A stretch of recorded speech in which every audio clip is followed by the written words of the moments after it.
আজকে আরো একটা বাংলার রান্না দেখাচ্ছি। রান্নাটার নাম পোস্ত চিংড়ি। এখানে চিংড়ি মাছ 200 গ্রাম আছে, ছাড়িয়ে নিয়েছি। আর এখানে চিংড়ি মাছের কিছুটা আমি এই রকম করে টুথপেকে গেঁথে রেখেছি। আগে তোমাদের রান্না দেখিয়েছিলাম। এটা রাখলে কি হয়, সোজা সোজা ভাজাটা ঠিক থাকে, কুকড়ে যায় না। আর অল্প কটা চিংড়ি মাছ আমি সর্ষের তেলে, প্রথমে আমি সর্ষের তেলে একটু নুন হলুদ মাখিয়ে জাস্ট অল্প একটু শ্যালো ফ্রাই করে নিয়েছি। এখানে কিন্তু আমি কাঁচাই মাছ রেখে দিয়েছি নুন আর হলুদ মিশিয়ে। যেহেতু রান্নাটা পোস্ত চিংড়ি, সেহেতু পোস্তর পেস্ট আছে। কতটা নিয়েছি না, ছোট চামচের 2 চামচ, সাদা সর্ষে 2 চামচ, সামান্য নুন, একটু সামান্য লঙ্কা, এই দিয়ে আমি একটা পেস্ট বানিয়েছি। এখানে আমি একটা পেঁয়াজ নিয়েছি। পেঁয়াজটাকে আমি এইরকম ভাবে কেটে খোলা আলাদা করে নিয়েছি। আর এখানে সর্ষের তেল দিয়েছি বড় চামচে 4 পলা, মানে 4 চামচ আর কি। আর এইগুলো কিন্তু আগের যে চিংড়ি মাছ ভেজেছি তারই কিছু রেসিপিও রয়ে গেছে। আমি কিছুটা ভেজে নিয়েছি এই কারণে, যাতে ঝোলের মধ্যে চিংড়ি মাছের পুরো গন্ধটা যে আমি মশলা দেবো তার মধ্যে যাতে সমানভাবে থাকে। আমি পেঁয়াজটা দিয়ে দিচ্ছি। প্রচণ্ড গরম চলছে, তা বলে কি আমাদের ভালো মন্দ খেতে ইচ্ছে করে না বন্ধুরা? ছোট ছোট কোনো ওকেশন বাড়িতে 2জন 1জনের জন্য আমরা করতেই পারি। আমি চেষ্টা করছি খুব সিম্পল রান্না দেখাতে, যাতে বাড়িতে এই গরমের মধ্যেও আমরা করে খেতে পারি।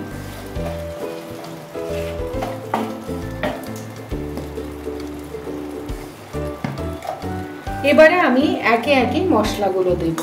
প্রথমে আমি এই চামচের 1 চামচ আদা দিচ্ছি,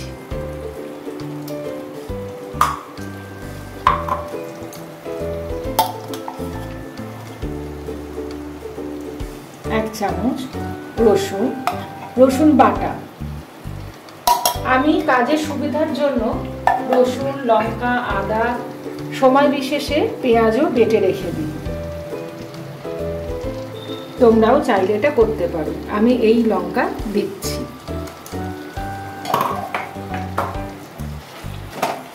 খুব ভালো করে একটু ভাজা ভাজা হবে, তবে এমন ভাজবো না যাতে পেঁয়াজগুলো লালচে হয়। সাদা সাদা থাকবে, পেঁয়াজের টেক্সচারটা খুব একটা চেঞ্জ হবে না। আমি যেহেতু রসুন দিয়েছি, তোমাদের বারবারই বলি রসুনের যে কোনো মশলার তো কাঁচা গন্ধ থাকে, তাই কাঁচা গন্ধটা একটু আমি শ্যালো ফ্রাই করে মেরে নিচ্ছি।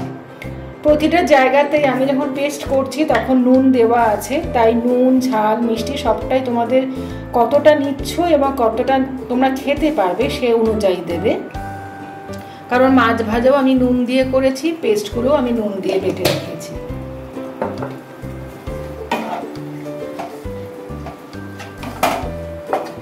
একটু শ্যালো ফ্রাই করবো, রসুনের গন্ধটা যাতে চলে যায়। মোটামুটি 5 মিনিটের মতন আমি একদম লো ফ্লেমে কিন্তু রান্নাটা করছি, তোমরাও তাই করবে। এবারে যেটা করব, সামান্য হলুদ গুঁড়ো দিচ্ছি। হলুদ গুঁড়ো অপশনাল, যদি চাও নাও দিতে পারো। একটুখানি জিরে গুঁড়ো, একটুখানি ধনে গুঁড়ো। তোমাদের এই প্রসঙ্গে একটা কথা বলে রাখি, জিরে, ধনে, আদা এগুলো তোমরা রান্নায়, আমরা জানি বাংলাটা রান্নায় আমরা ব্যবহার করি, গরমের জন্য ভীষণ উপকারী, ভীষণ সহজে হজম হয়, শরীর ঠান্ডা রাখে।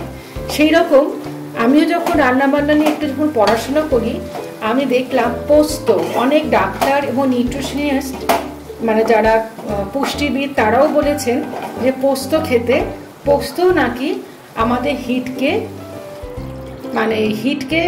করে আর কি, ভীষণভাবে অ্যাবজর্ব করে নেয় বাইরের হিটকে এবং শরীর ঠান্ডা রাখে। এটা আমি সত্যিই জানতাম না। তোর বাংলার এত বেশি পোস্তর ব্যবহার ছিল, সেটা যে এই কারণে বৈজ্ঞানিক সম্মত ব্যাখ্যা, সেটা আমার কোনোদিন জানা ছিল না। আমি তো শুনে খুব অবাকই হলাম।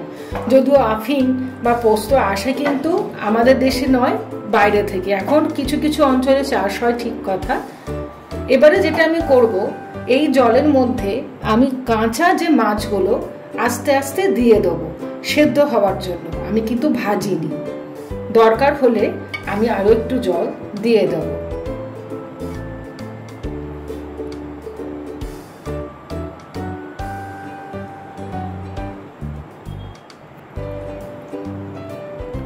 গ্যাসের ফ্লেমটা কিন্তু বন্ধুরা একদম লো থাকবে, কারণ খুব ভালো সেদ্ধ করব সেই জন্য, এবং বেশি যাতে সেদ্ধ না হয় মাঝে এসে কিন্তু আমাদেরকে একটু দেখতে হবে। মোটামুটি যে কটা ছিল আমি দিয়েছি। আমি ভেজে রাখা চিংড়িগুলো পরে দেবো, তাই জলের পরিমাণটা আমি একটু বাড়াচ্ছি। মোটামুটি মাছগুলো যাতে জলে ডুবে থাকে সেই রকম, কারণ সফট হয় চিংড়ি মাছ, যাতে ভেঙে না যায়। আমি এবারে ঢাকা দিয়ে দেবো সেদ্ধ হওয়ার জন্য।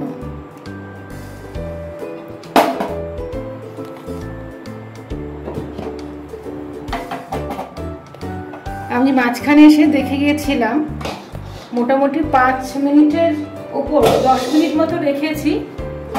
দেখো চিংড়িগুলো একটু শক্ত শক্ত হয়ে গেছে, মানে সেদ্ধ হয়ে গেছে। খুব বেশি সেদ্ধ করব না, কারণ পরবর্তী ধাপ আছে রান্নার, সেই জন্যে মানে একদম কচকচে করব না। এবারে যেটা করব, আমি তোমাদের দেখিয়েছি যে বলেছি যে এটা একটা পেস্ট বানিয়েছি, সর্ষে পোস্ত, সাদা সর্ষে পোস্ত। আর একটা জিনিস তোমাদেরকে বলিনি, সেটা হচ্ছে আমি ছোট চিনে বাদাম দিয়েছিলাম, মুংফলি যেটা বলে, সেটাকে আমি ভিজিয়ে রেখেছিলাম, দিয়ে এটার সঙ্গে বেটে নিয়েছি। একটা ক্রিমি টেক্সচার আসে, টেস্টিও হয়। যদি বাড়িতে না থাকে বাদাম, তাহলে তিল দিয়ে কিংবা চারমগজ বাটা দিয়েও আমরা করতে পারি। এটা এবার আমি আস্তে আস্তে ঢেলে দেব।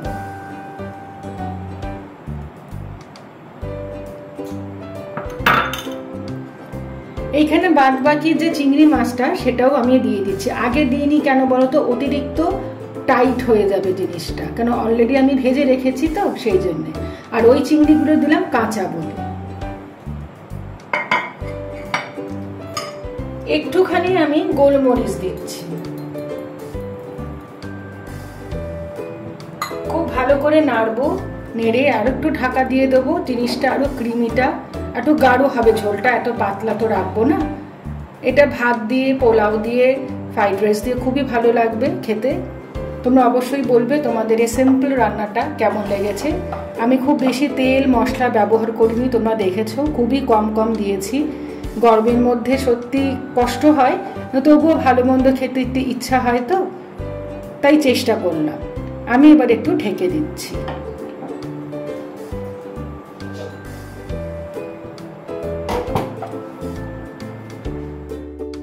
ঢাকাটা খুলে দিলাম।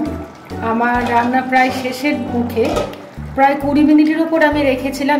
তখন আমি ফ্লেমটাকে একটু বাড়িয়ে দিয়েছিলাম যাতে জুসটা মাছের মধ্যে ঢোকে। আমি এইরকম একটা জুস রাখছি, তোমরা চাইলে এটাকে আরও থিকার করতে পারো। ভাত দিয়ে খাবার জন্য আমি রাখছি, কেউ যদি পোলাও দিয়ে খাও, ফ্রাইড রাইস দিয়ে খাও, আরও থিকার করতে পারো। সবার শেষে আমি যেটা করব, আমি গ্যাসটাকে অফ করে দিচ্ছি। এখানে আমি বাটার দিচ্ছি 1 চামচ। প্রচন্ড গরম তাই খুব বেশি দিচ্ছি না, আর একটুখানি দিয়ে আমি ঢাকা দিয়ে দেবো। তোমাদের একটা কথা বলি, গোলমরিচ এবং বাটার দুটো টেস্ট কিন্তু দুজনের সঙ্গে যায়। যদি তোমরা বাটার না দাও, ঘিও দিতে পারো। ঘি যখন দেবে তখন কিন্তু গরম মশলা ব্যবহার করবে। আমি অত্যাধিক গরম বলে আমি আলাদা করে গরম মশলা দিইনি। যদি তোমরা ঘি দাও তাহলে গরম মশলা অ্যাড করো। এবারে আমি সার্ভ করে দেবো। তৈরি হয়ে গেছে বন্ধুরা, একদম একটা ঘরোয়া পদ্ধতিতে বাংলার আর একটা বাঙালি রান্না, বাংলার পদ, পোস্ত চিংড়ি কিংবা চিংড়ি পোস্ত। তোমরা অবশ্যই বলো তোমাদের এই ধরনের রান্না কেমন লাগছে। আমি চেষ্টা করেছি ঘরোয়া পদ্ধতিতে খুব সাধারণভাবে বানিয়ে দিতে।